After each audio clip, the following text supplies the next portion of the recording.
Hey, greetings, Satnam. Hey, everybody.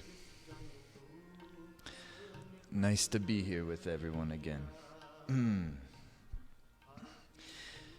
All right, bring your hands, prayer pose. And close the eyes down. And lift through the chest, inhale. And exhale.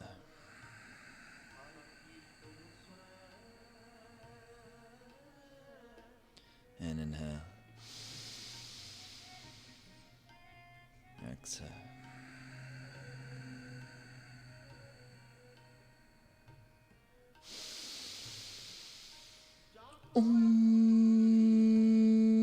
Namo Gurudev Namo.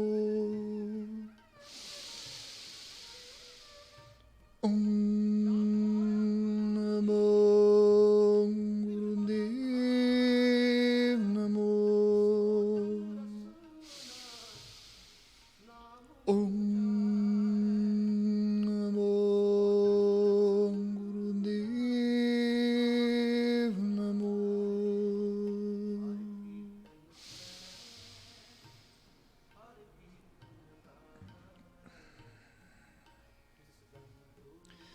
Satnam, Satnam. Well, what I'd like to do first is just start to warm up some. And we're going to do the same practice today as we did last week and as also taught in our classes here on Monday in our local class. And we'll connect as well. But let's get our life force moving. Let's warm up the spine. Let's start to move the prana and connect. And connect. First, let's connect internally, and then we'll perhaps chat some and do a meditation, and then hopefully be in a place where we've have reinvigorated our sense of conviction, or a sense of clarity, or a sense of love, or a sense of strength. All the good things. So come onto your hands and knees. And we're going to begin cat-cow. Inhaling, the head is up. Exhaling, the head is down. Nice smooth rhythm.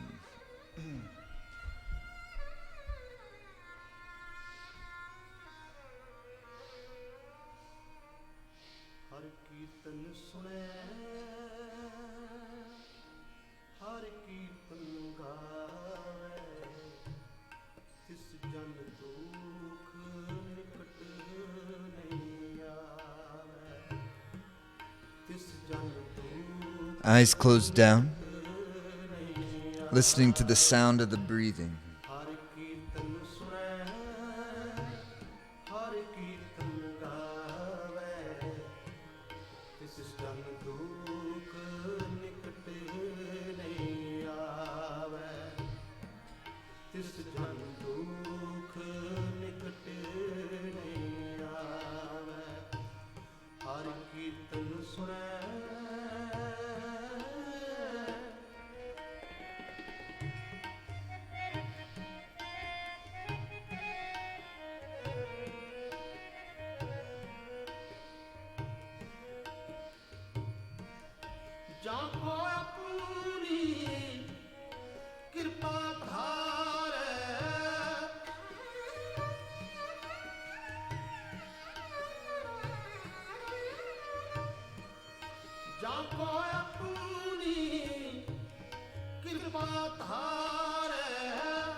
30 seconds. Deeper the breathing. Using the breath and using the exercise is to connect to yourself, to your deeper sense of knowing, your deeper sense of energy.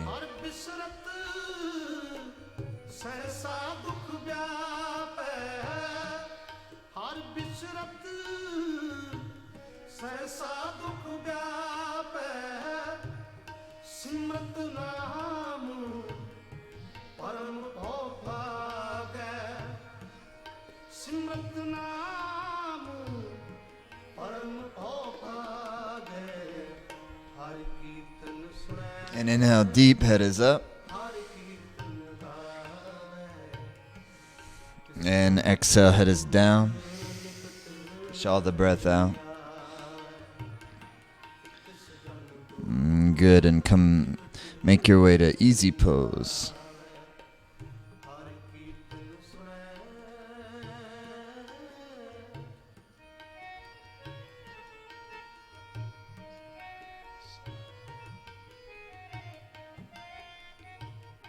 And then hands come to your ankles. And chest is out, chin is in. Draw your gaze, relax your gaze. Third eye.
Inhale deep.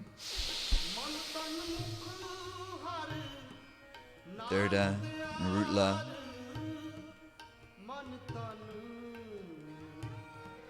And exhale.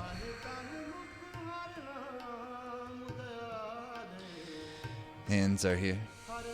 Chest open, root lock in. Inhale left, exhale right.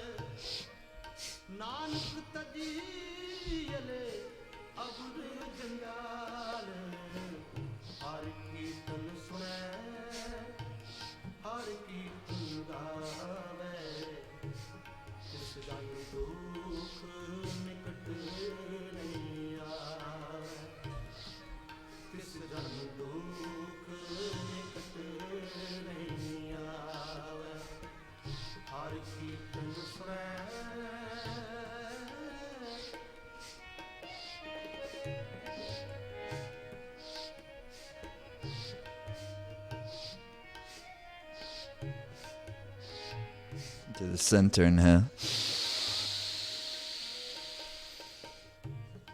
Third eye, root lock, heart wide open, mind relaxed.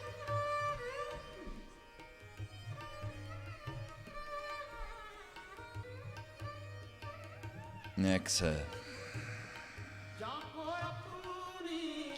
Hands to your knees, chest open. Chin is slightly in. Yeah.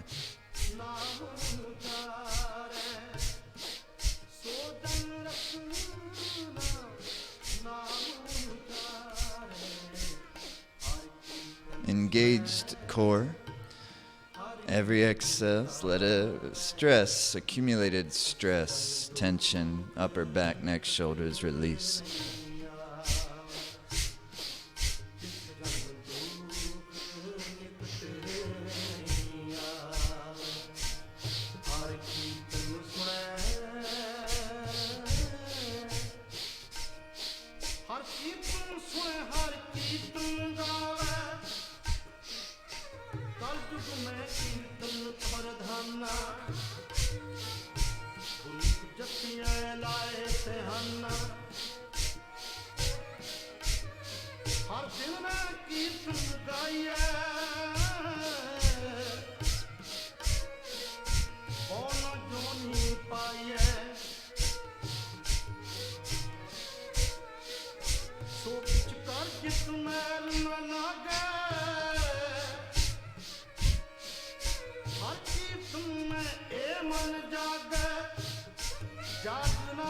Inhale, squeeze up. Squeeze out the tension. Exhale. All right. Okay, we're going to do a whole little kriya here today. And then our meditation. Let's start with the kriya. You're going to come with your right leg out and your left foot. We weren't going to do this, but then Charlotte showed up. We were. I won't blame it on Charlotte. And then you're going to reach down, and if you can, you know, if you're like me, you're struggling a little. If you're like Charlotte, it's no problem whatsoever, but you're going to take your two index and middle finger and press into the middle of your big toe, and the thumbs press into the nail of the big toe. And then you extend out through your chest and hinge forward. And if otherwise, don't worry about that. Use a strap or hold the leg, or just keep your chest out. It's not about coming all the way down in this exercise. And let's start this. So we're gonna inhale deep. And ladies, if you're on your moon cycle, pregnant, instead of breath of fire, long deep breath. And if we do a stretch pose exercise, which we will, just relax in that one. And exchange breath of fires for long deep breathing.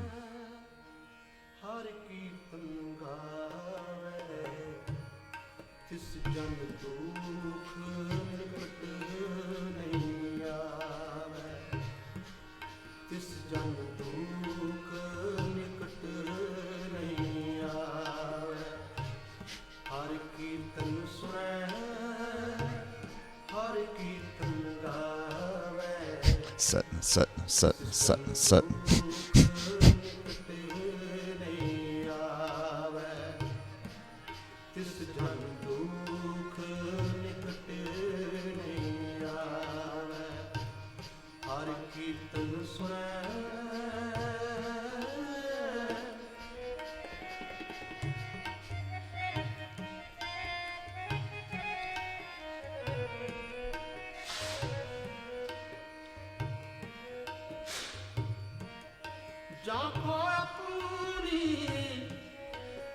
And inhale deeply,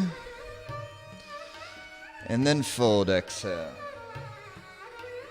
And then come up and shake that leg out.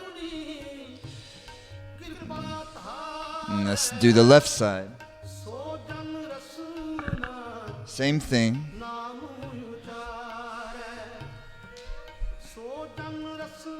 Inhale deep, chest is out, chin is in.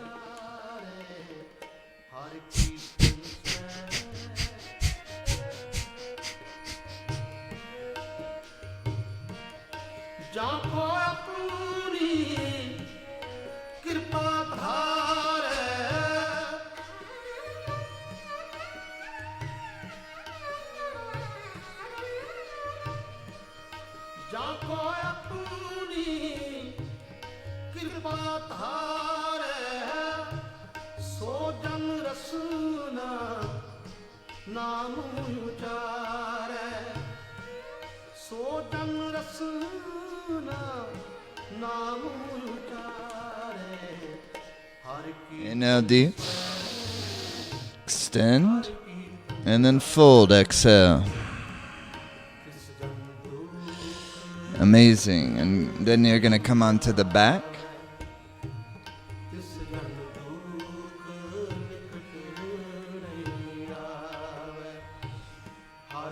And then you raise your legs up, and you're using the heels to kick the butt. And every exhale, every time the heels hit the body, there's an exhale, stimulating Muladhara chakra. It's called Nabhi Kriya for prana and apana. Apana, negatively charged life force, the life force that exists below your navel. Prana, vayu, the life force that is above your navel. First half of this kriya is working apana vayu, the negatively charged eliminating force of the organism. Its access point, in part, Muladhara chakra, stimulating, not in just the most dense way, but use your breath. And you're working with not the physical body only, but also the pranic body, the life force system. Almost there with the rhythm.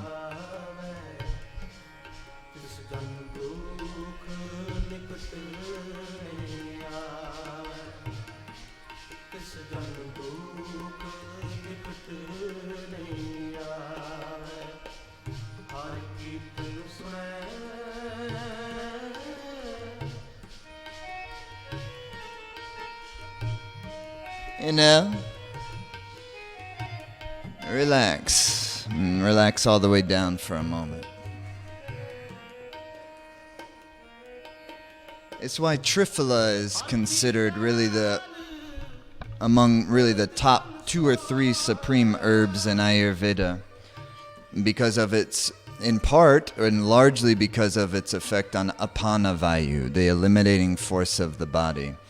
So at the dense level, it keeps us from getting constipated, but also it purifies the lower digestive area and keeps the digestive metabolism healthy.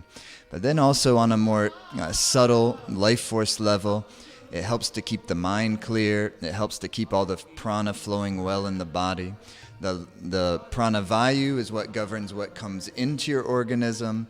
Apana vayu governs what is eliminated out. Anything that's not useful to you in your life, anything that is not serving you in your life, we would like to be eliminated out of the organism, out of the psyche, and so forth and so on. And that's the function of apana vayu. And then you're going to bring your legs up. It's not a bicycle motion, but it looks almost like it. It's a back and forth, described like a piston in a car. Inhale as the left leg is out. Exhale as the right leg is out. Breathe into the navel and go at your own pace. But move the life force prana.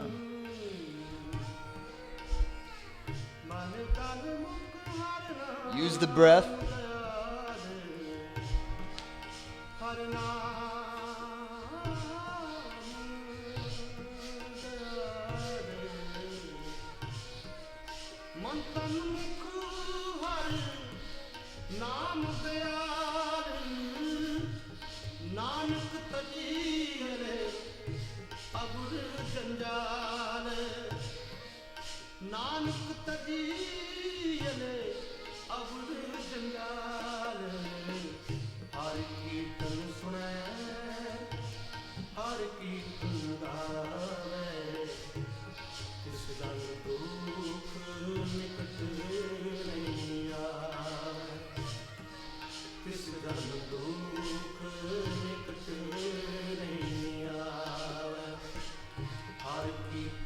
Inhale and relax.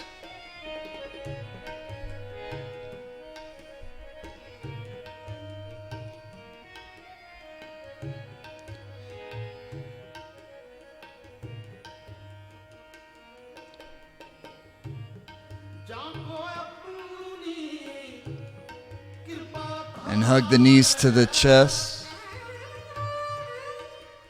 And rock a couple of times and come on to, you're going to come to the front platform pose.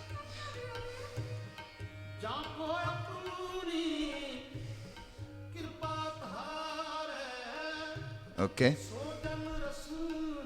Legs are strong. The root lock is, at least your core is engaged, but then you'll be inhaling. Breath of fire.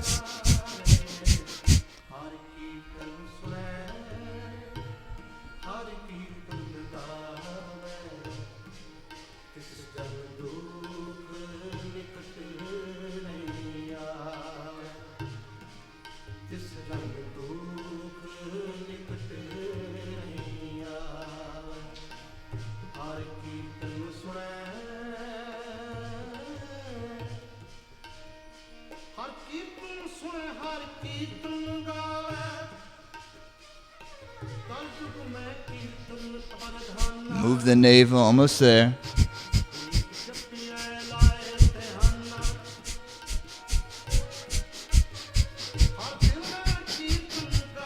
Inhale deep. Pull your navel in deep. Relax. And relax in the child's pose.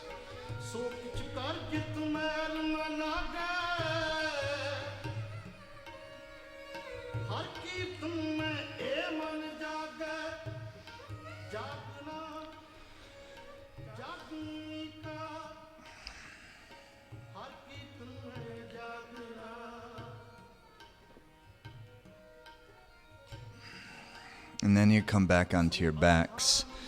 And here's where we're in the stretch pose posture, but we're not using a breath of fire. We're going to come into stretch pose in a moment. You inhale. You're going to pull your navel in and the root lock in. Then we'll exhale, push all the breath out. Pull the navel in, root lock in. And you do that one more time, inhaling. And then we'll be done. And exhaling, breath will be out. In with the navel.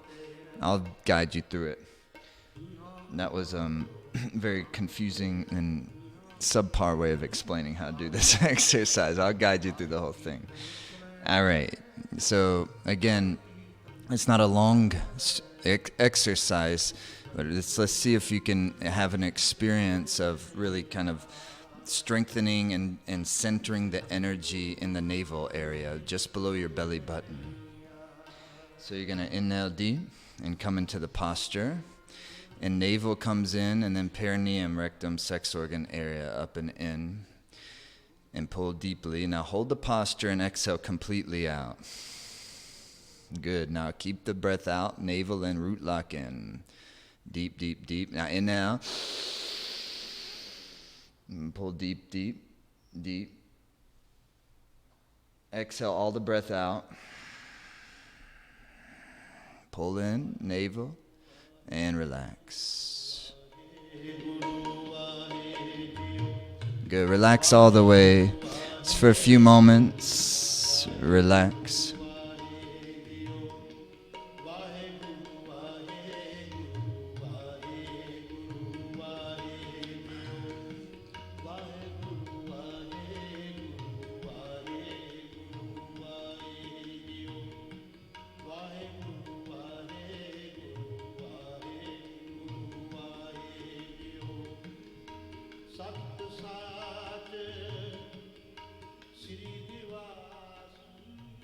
And then hug the knees to the chest and come up to easy pose. So that's the first half of this Kriya. The second half of the Kriya is working Pranavayu. The seat of Apanavayu is large intestine. The seat of Pranavayu is the heart, but it's sometimes said the heart and the head.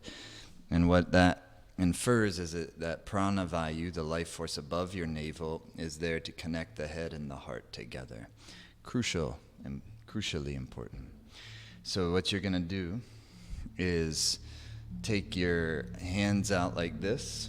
So if it was straight out, then it comes to 60 degrees forward like you're about to give a big hug. That's the energy of it. Heart wide open. Root lock is in. Fingers are firm. You're going to take a deep inhalation. Fully exhale. Fingers are tight. Shoulder blades are dropped down the back. Eyes are closed. Inhale deep. Fully exhale. Inhale. Fully exhale. One more time. Inhale. Exhale. Now, like you have 200 pounds of resistance on your fists, inhale deep. Close the hands into fists and pull them to the heart center. Like you have all the resistance against your arms. Pull to the heart, pull to the heart, pull to the heart. And then when you reach, it goes. And again, inhale. Make the fists. Make the fists and then pull. Pull. Inhale. Fingers tight, heart wide open, make the fists. Pull. Pull. Beautiful. Now bring the arms back out. Very important that the fingers are tight like steel. Heart wide open, shoulder blades drop, eyes closed down, and breathe the breath long, slow, and deep. Breathe through the heart center. Move the breath through the heart center.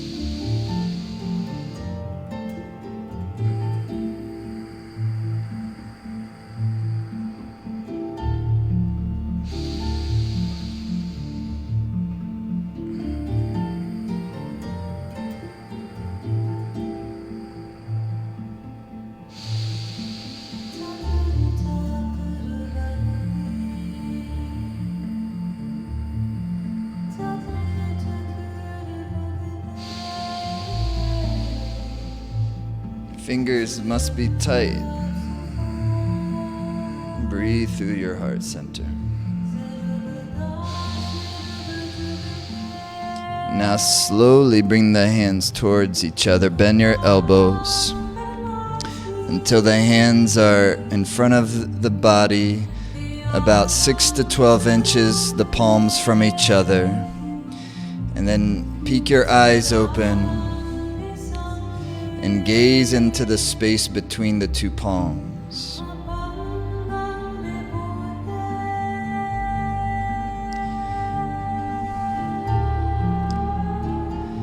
You can feel the magnetism between the two palms if you gently move them towards each other or away from each other, very subtly.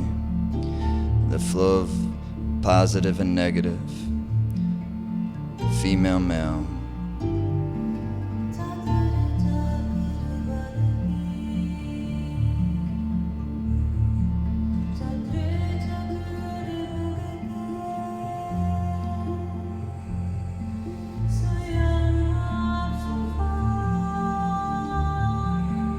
Continue to breathe meditatively.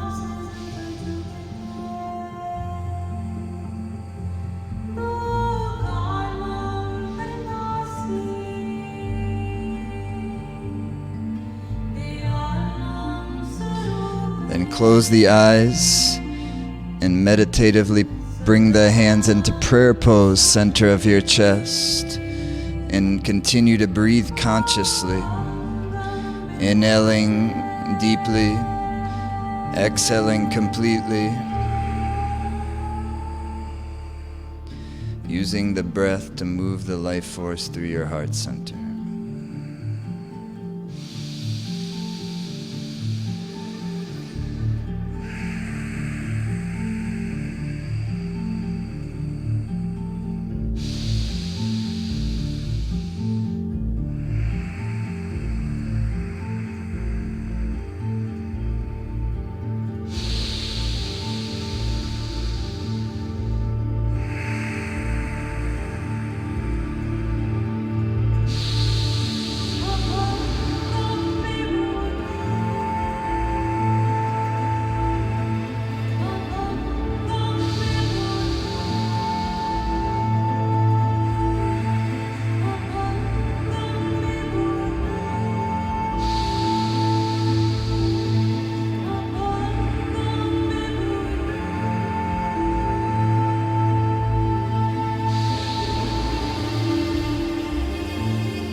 and then bring your palms to the floor in front of you, and then the forehead to the floor in front of you.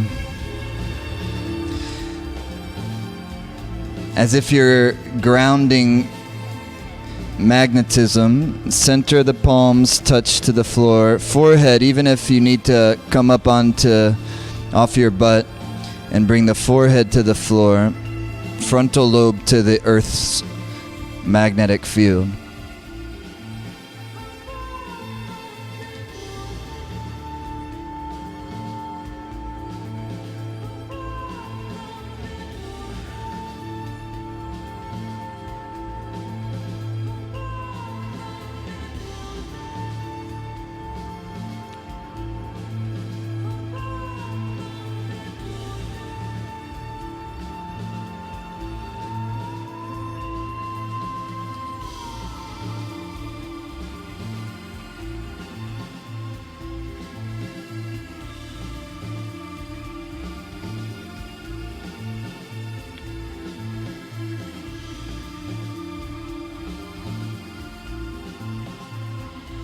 And then rise back up into easy pose. Bring your hands into the wisdom seal, index finger to thumb, chest out, third eye gaze, long deep breathing.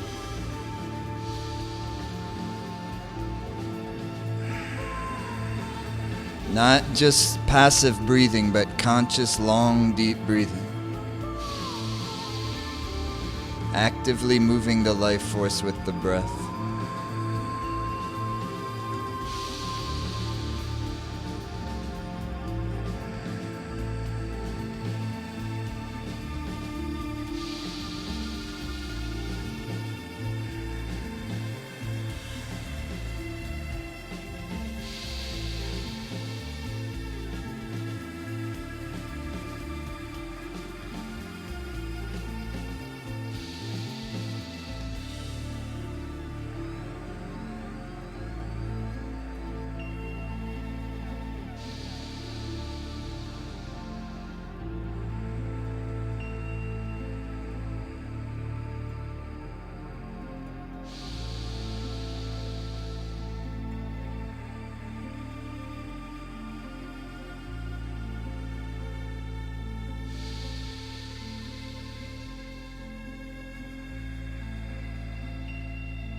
And inhale. And exhale. And relax. Good. And raise your arms up a little. Inhale. And just shake for a moment.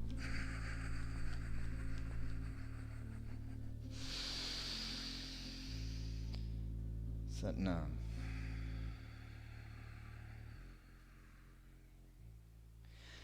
All right, have some water.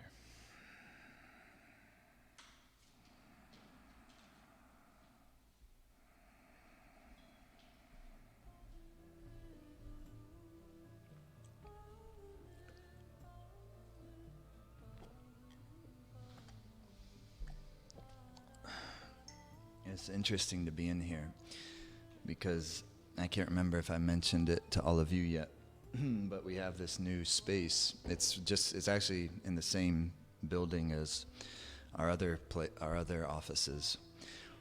And this has been a yoga studio, another business's yoga studio for months. And we got wind that they may be moving several months ago. And so we contacted the landlords and said we'd like it because we were kind of we were essentially busting at the seams in our other places.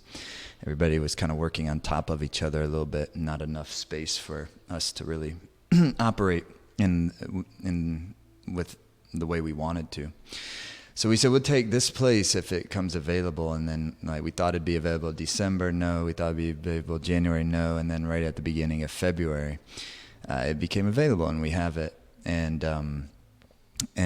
that we hadn't even really gone in here other than we've looked at it. We put a few things in here and used it kind of like a storage. And then last week when we were no longer able to teach at the yoga studio that I've been teaching at for like over 15 years, we just came over here, and we had it available, and it was it worked out beautifully. And now here we are, and it's kind of gotten us to where now we can do live broadcasts and have like Charlotte with us, and do more yoga exercises that wasn't as easy to do in the other place where we were doing. And so it's just like there's a lot of new beginnings happening right now, and you know, when I say we're all good, I mean that genuinely. But that doesn't mean that's without pain and lots of heartbreak. You know, I know that some people were questioning how can it. I had one experience teaching the other night where, you know, someone, a sister was in there, and she hadn't heard any of the talks I had done previously or classes I had done previously locally or in the Life Force Academy regarding all the pain we've been going through and all the disappointment and heartbreak and so forth. And so, I mean, I had spoken on that multiple times, and we were not moving on, but just speaking from, you know, the place we were in speaking from the place I was in that day. And it was perceived because not really knowing me and not knowing, you know, the context of where we had already been and what I had already, you know, spoken about, it was perceived as like bypassing the whole thing and not treating it seriously enough and so forth and so on. And I totally understood and empathized that. And then when I was able to kind of connect with her and let her know what was going on, it seemed to connect and soften. And so anyhow, is that, you know, I'm experiencing it firsthand once again. You can be all good while in tremendous amounts of pain. You can still have your personal bliss while in tremendous amounts of sorrow and grief. And that's what we've been doing, grieving, you know. We've been, and still will be, I'm sure. And there's been times in the last, you know, couple weeks where it feels like, all right, we're starting to get our footing again, and then another wave comes like crashing down. And then we I don't know if ride that or, you know, let it take us or whatever the case. I don't know what the right analogy is actually.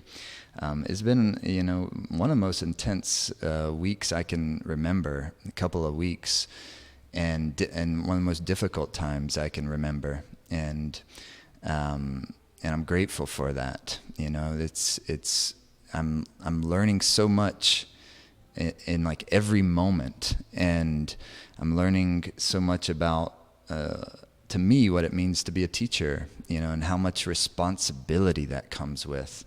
And I've always had some awareness of it, and my awareness of that has evolved over time. And, you know, I think perhaps if I don't know for sure, but I think maybe at some point Simrit will share with you her story.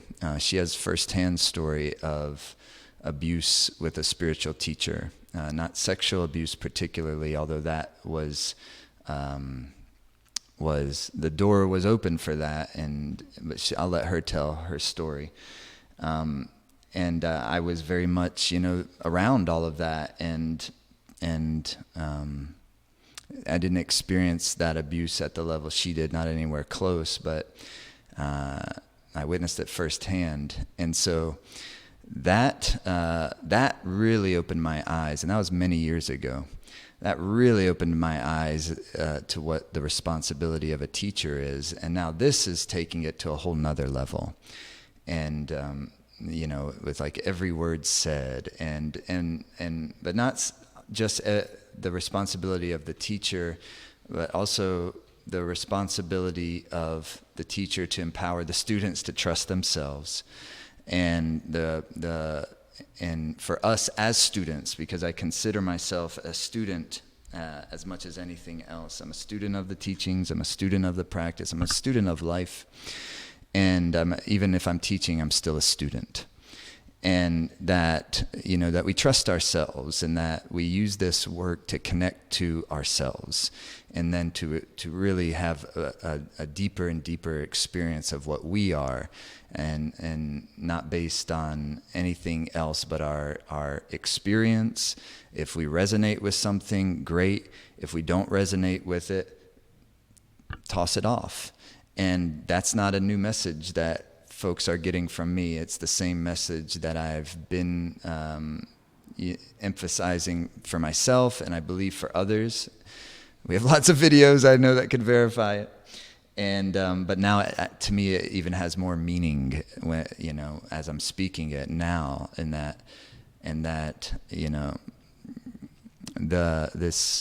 I've said it a bunch of times, and I'll say it again, that this, like, the culture of the patriarchal, abusive culture, the cultures in spiritual communities, because it's not just this one, it's pretty much all of them, of concealment, secrecy. We will not stand for that. And I'm very fortunate to have really good people around me, starting with my wife, that will not tolerate it, and then also extending out to our team that I know will not tolerate it, and I will not tolerate it as well. But we're, as all of you are, human beings, and we all often need to check ourselves. And this is an amazing moment in time for us to just check ourselves. And that's a good thing, to test what is really working for us, and then what is really not working for us, and then to have new energy around that. And we will get to the point, and we are already getting to the point of new energy, new ideas. How can we serve better? How can we get into the underserved populations more? How can we use this energy to say, how can we do better? And that's what we've been talking a lot about this week. Of course, a lot of you know that Ross left the team, and that was a heartbreak for me personally, and I know for everyone on our team. We love Ross. He is our brother. We will always love him, and I see nothing but good things for Ross, and what he gave to us in his time, his couple of years that he was here, speaks for itself. He gave his whole heart. And he is a joy to be around.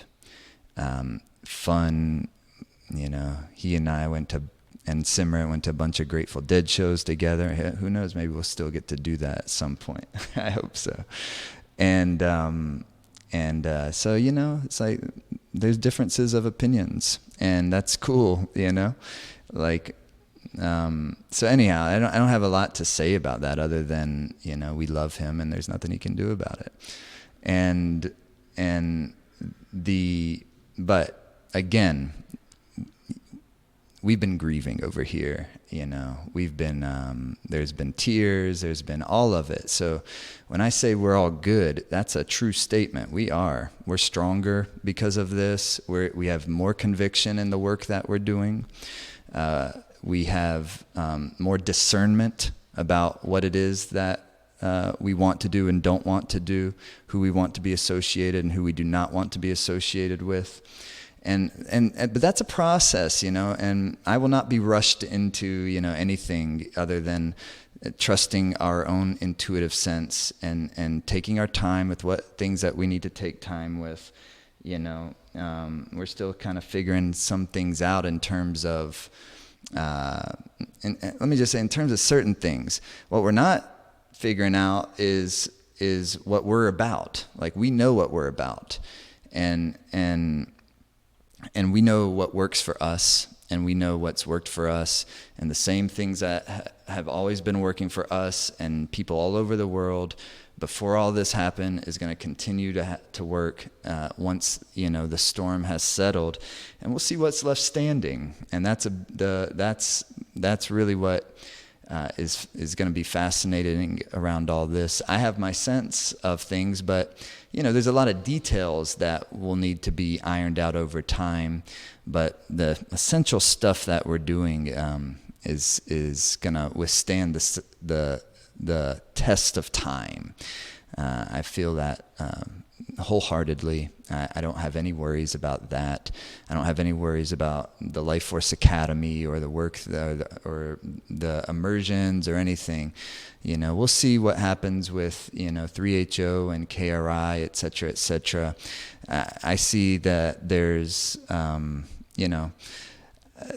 there tends to be a kind of painting what they are with broad strokes, online. I see a lot of that. And I'm not quite sure at times who specifically they're talking about. Are we talking about 3HO and KRI in the 80s and 90s, which was very different leadership than, say, currently? And I don't know everyone over there, and I don't pretend to know what they're going to be doing, etc. What they're going to be doing is not going to, in only kind of minor ways does it really influence what we're going to be doing. And that would have to do more with like how teacher trainings happen, if they happen, and that type of stuff. But it influences, Life Force Academy has no formal affiliation with any of those organizations. And so we're our own entity, we're our own organism, we do our own thing, and that's always been the case. And I've always, Simrit and I have always stayed kind of out on the periphery of that, because there's a lot of that we didn't resonate with, but not necessarily, but it's not, for us, it's not some conspiracy of like, you know, the people in 3HO and the people of KRI are not good people or anything like that, but it's more of the culture that has been just the shadowy culture in the whole community that's always been there. Now that we're learning a lot more about, and details of that and what's true and what's not true, there's some things we just need to wait for, but there's some things we don't need to wait for, and we know there's been a culture of abuse, there's been a culture of concealment. We know that all these stories that are coming forward, they need to be listened to. These women need to be held up. They need to be honored for their courage. They need to feel as much as possible safe telling their stories. And also, I think we don't need to jump to conclusions based on what details are true or not. Those investigations should happen. I know they've hired a third party, and we'll see. You know, we'll see what they do, and whether in the future we'll have any sort of alignment or non-alignment with KRI, 3HO, etc. There's certain things we're just going to have to wait and see. I definitely know for me and for us, and I felt this way for quite some time, that Yogi Bhajan shouldn't be at the center of this thing.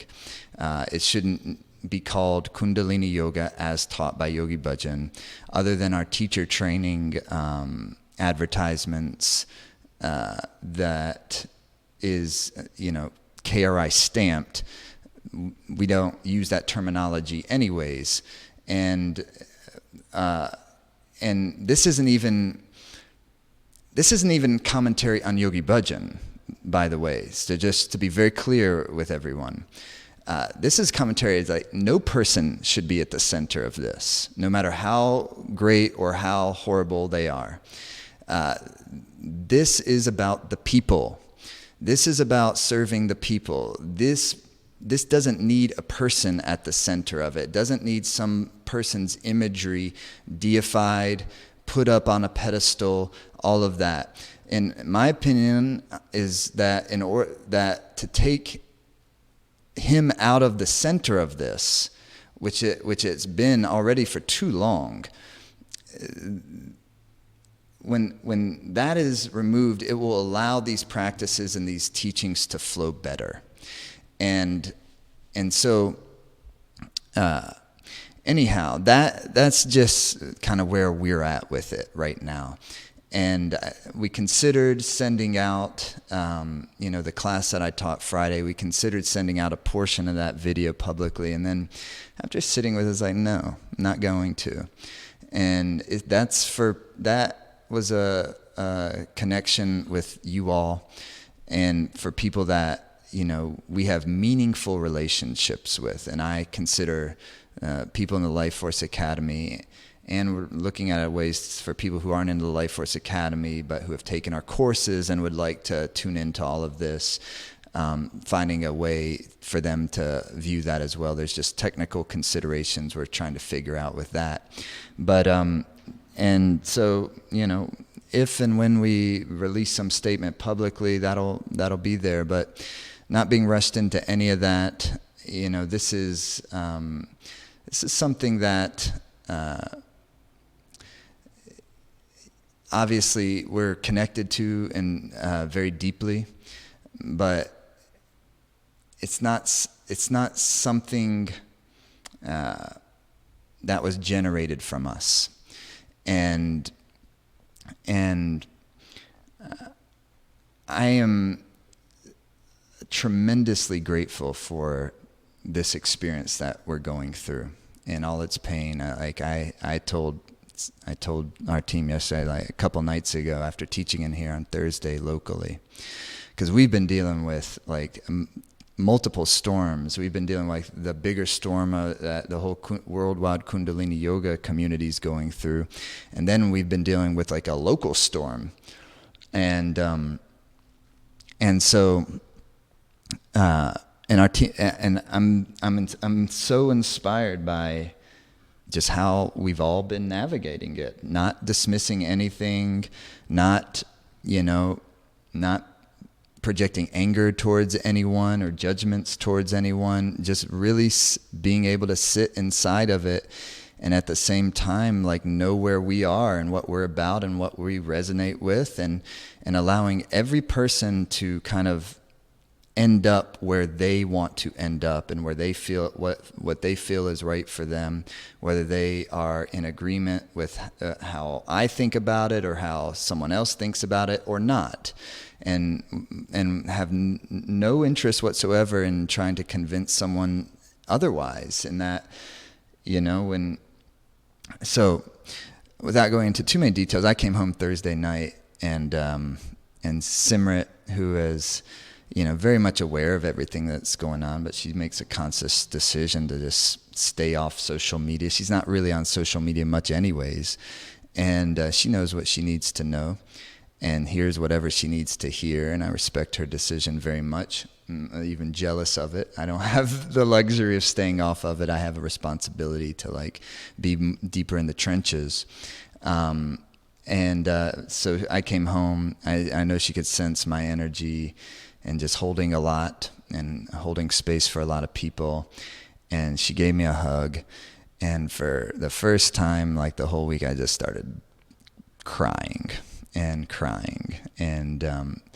And that was very super healing, and just releasing energy and grieving. And so I just want to share that with everyone, so that you know that when I say we're okay, I mean it. We're good. We're okay.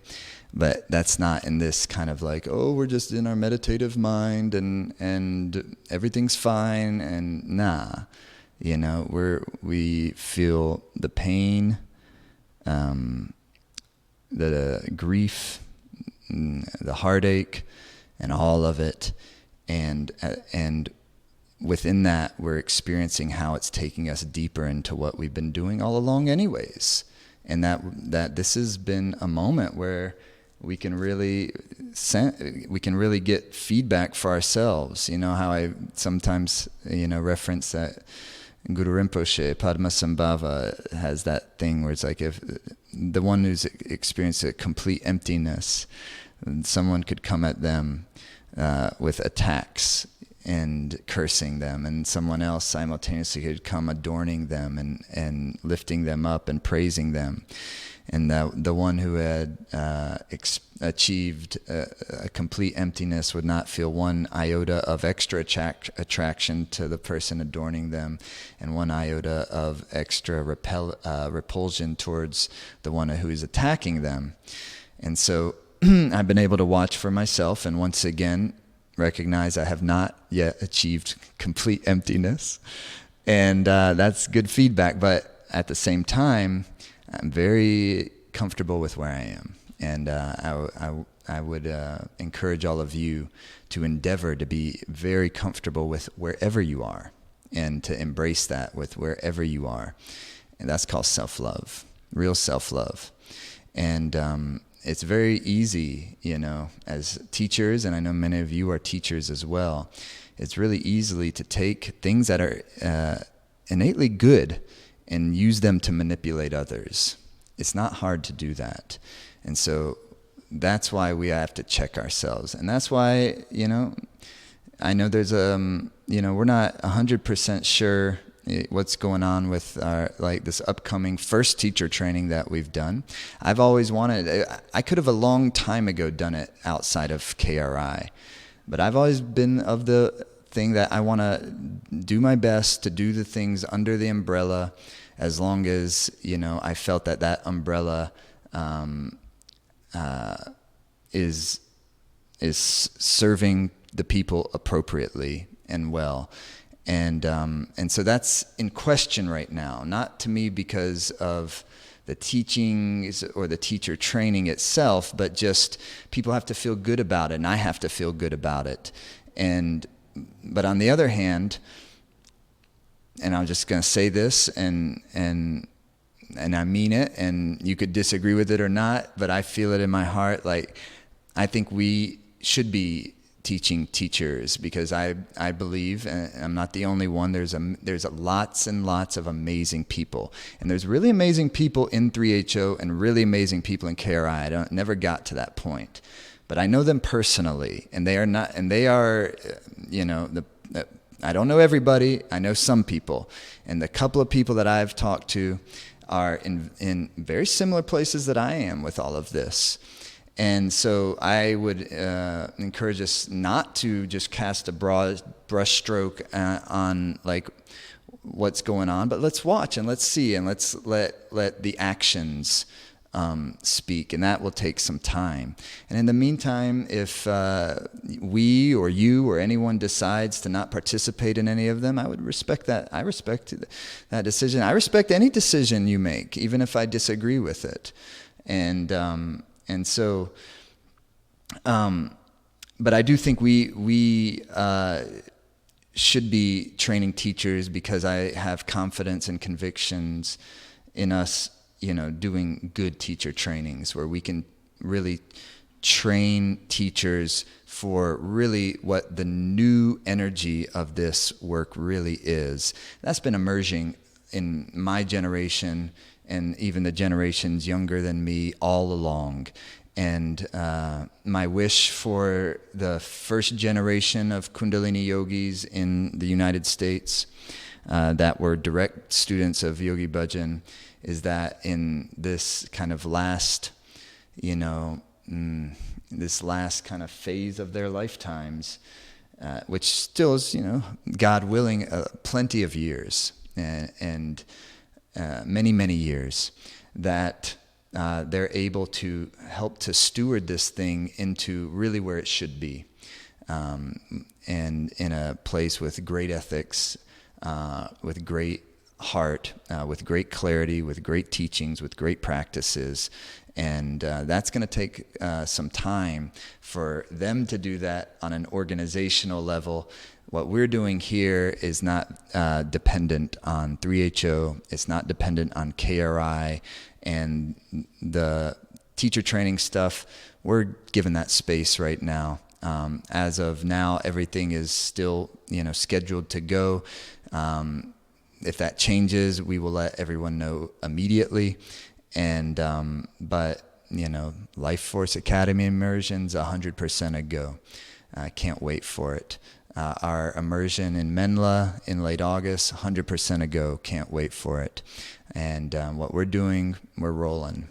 And so let's do this meditation together. This is the meditation we did last Friday and has been just released as a power practice. We called it what? The practice for love and compassion. And it very much works in that regard. But the power practice has the wake up series in it, I believe, and the exercises we did then with the pranic meditation for the heart center. So bring your hands to the mudra, so your index fingers come touching and your thumb tips come touching and the other fingers are curled in like that. And then you're going to be sitting like this, and your chest is out and your shoulders are dropped and your eyes are closed, and we're going to continue that long deep breath, inhaling through the nose, exhaling through the nose, consciously moving the prana, moving the breath through your heart center, eyes closed down, and breathing with an awareness of the real living prana. Pavan Guru, the wisdom that comes to you through your very breath. You don't need any outward guru. That age is over. Breathe the breath, the guru that travels to you, direct connection to the infinite, direct connection to reality and truth. You have that. Let us create the meditative space and the life force environment so that it remains our reality.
Make your body like an antenna.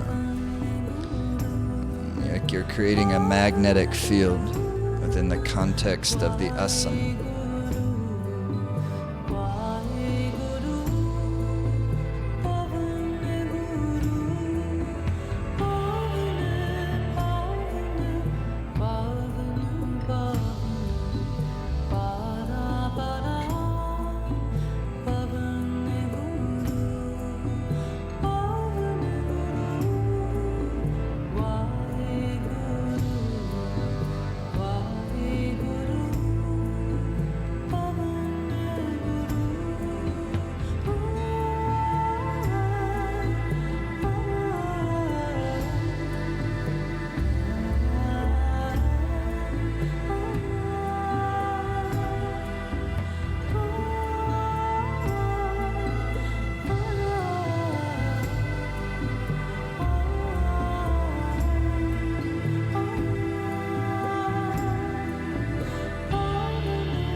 third eye gaze.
Meditate on your breath.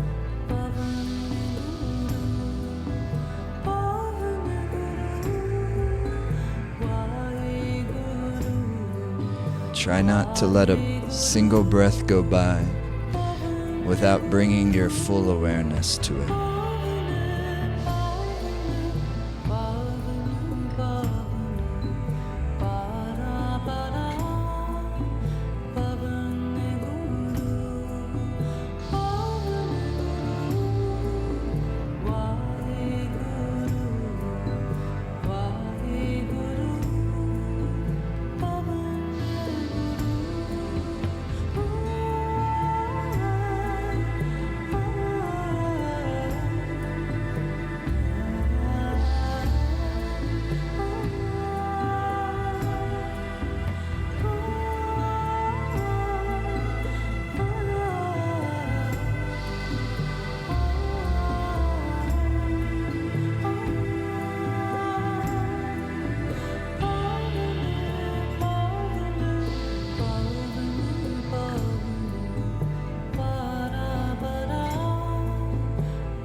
And inhale.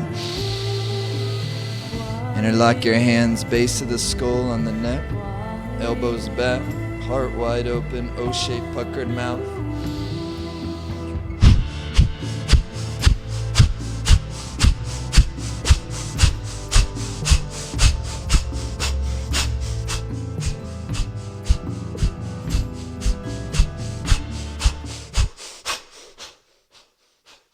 Unknown caller.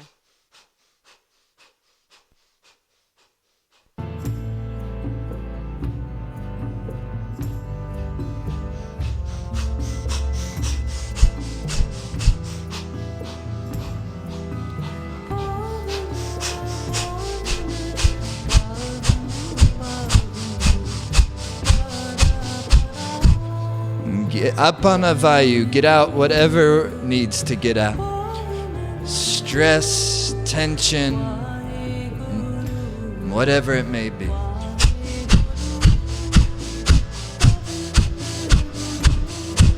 Inhale. Squeeze the body tight and the spine tight. Squeeze out any of the toxin. Squeeze deep like a cannon. Exhale. Inhale. Squeeze deep. Deep. Deep. Exhale. One more. Inhale. Now squeeze the life force vitality into every cell of your body. Squeeze the spine. Exhale. Meditate.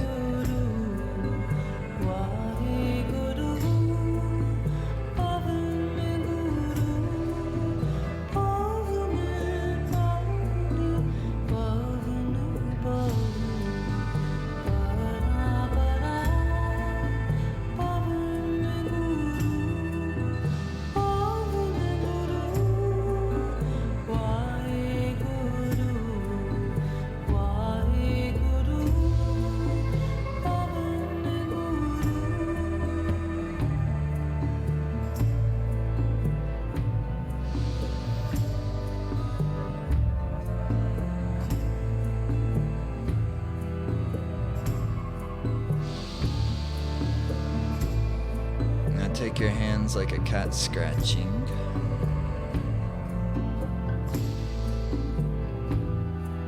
Five fingers, five elements, all the meridians and all the fingers and hands. The body is a subtle instrument.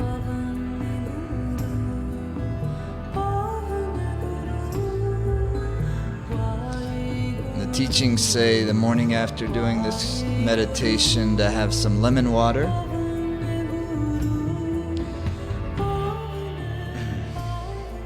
So if you want some lemon water, have some lemon water.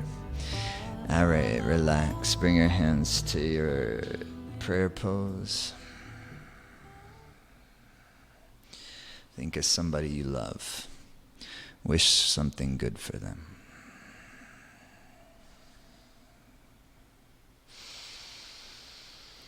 May the long time sun shine upon you, all love surround you, and the pure light within you guide your way on, guide your way on, guide your way on.